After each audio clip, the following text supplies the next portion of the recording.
Welcome to 99 TV. నేను లక్ష్మి. బెంగళూరులో జరిగిన ఒక హత్య పోలీసులకే షాక్ ఇచ్చింది. భార్యను ప్రేమగా పలకరించి నిద్రలోకి జారుకున్న తర్వాత మెల్లగా ఇంజెక్టర్ దింపేశాడు.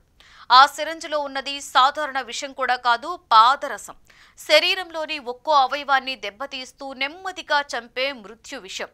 ఎవరూ గుర్తించని విధంగా పక్కా ప్లాన్తో చేసిన ఈ హత్య అనూహ్యంగా బయటపడింది. కర్మ వెంటాడుతుంది అంటారు కదా, ఈ కిరాతక భర్త విషయంలో కూడా అదే జరిగింది. అసలేం జరిగిందంటే, బాధితురాలు ఎలా చనిపోయింది, భర్త ఏమయ్యాడు, వివరాలన్నీ కూడా ఇప్పుడు తెలుసుకుందాం.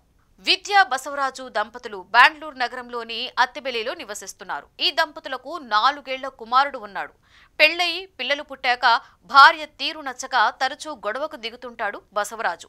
తన భార్యను ఎలాగైనా అనుమానం రాకుండా చంపాలని అదును కోసం చూస్తున్నాడు బసవరాజు. ఎవరికీ అనుమానం రాకుండా చంపడం ఎలా అని ఆరా తీస్తున్న బసవరాజుకు పాదరసం ఇంజెక్షన్ స్లో పాయిజన్ లా మనిషిని మెల్లగా చంపేస్తుంది అని తెలుసుకున్నాడు. ఈ అమానుష కృత్యం ఎలా చేయాలా అని ఆలోచిస్తున్న బసవరాజుకు SLN డయాగ్నోస్టిక్ సెంటర్లో పనిచేసే శ్వేత ద్వారా పాదరసం సంపాదించే ప్రయత్నాలు మొదలుపెట్టాడు. దీనికోసం ఆమె భర్తను ఉపయోగించుకున్నాడు. క్లోరోఫామ్, సిరంజిలు, పాదరసం ఇవన్నీ కూడా రహస్యంగా సంపాదించిన బసవరాజు తన పథకాన్ని తండ్రికి కూడా చెప్పి ఒప్పించాడు. చంపాలనే ప్లాన్ అయితే రెడీ అయిపోయింది. ఫిబ్రవరి 26 రాత్రి భార్య విద్యతో ఎన్నడూ లేని విధంగా ప్రేమగా మాట్లాడాడు భర్త. మారిపోయాడని నమ్మిన విద్యకు క్లోరోఫామ్ ఇచ్చాడు. నిద్రలోకి జారుకున్న మరుక్షణం ఆమె తొడలకు పాదరసం ఇంజెక్ట్ చేశాడు. మెలకువ వచ్చినప్పుడు ఆమె శరీరంలో అప్పటికే పాదరసం తిరుగుతోంది. Slow poison, slow death. 9 నెలల చిత్రహింస. ఈ కథ బెంగళూరులో జరిగిన నిజం కాదు అనిపించేంత ఘోరం.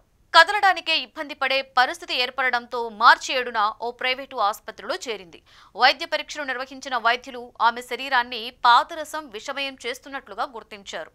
పాదరసం శరీరంలోకి వెళ్లిన తరువాత రక్తంలో కలిసిపోతుంది. మొదట కిడ్నీలు, తర్వాత కాలేయం, చివరికి హృదయాన్ని కూడా పాడు చేస్తుంది. మెల్లగా నొప్పి కూడా తెలియకుండా, కనిపించకుండా చంపే విషమిది. చికిత్స చేస్తున్న వైద్యులు ఆమెను బ్రతికించడానికి సకల ప్రయత్నాలు చేశారు. ఒక్కొక్క అవయవం పాడవుతుంటే నిస్సహాయంగా చేతులెత్తేయాల్సిన పరిస్థితి.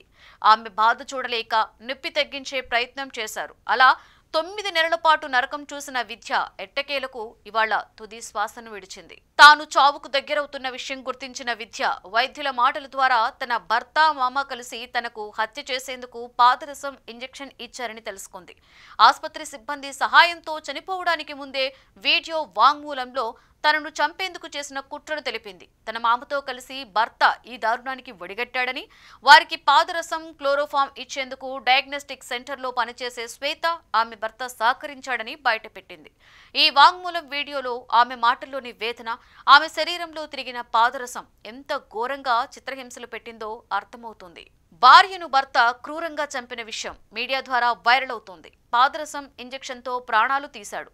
ఒక్కో అవయవం పాడవుతూ 9 నెలలు నరకం తర్వాత భార్య మృతి అని విపులంగా చెబుతుంటే సోషల్ మీడియాలో అంతే తీవ్రంగా పోస్టులతో కామెంట్స్ పెడుతున్నారు.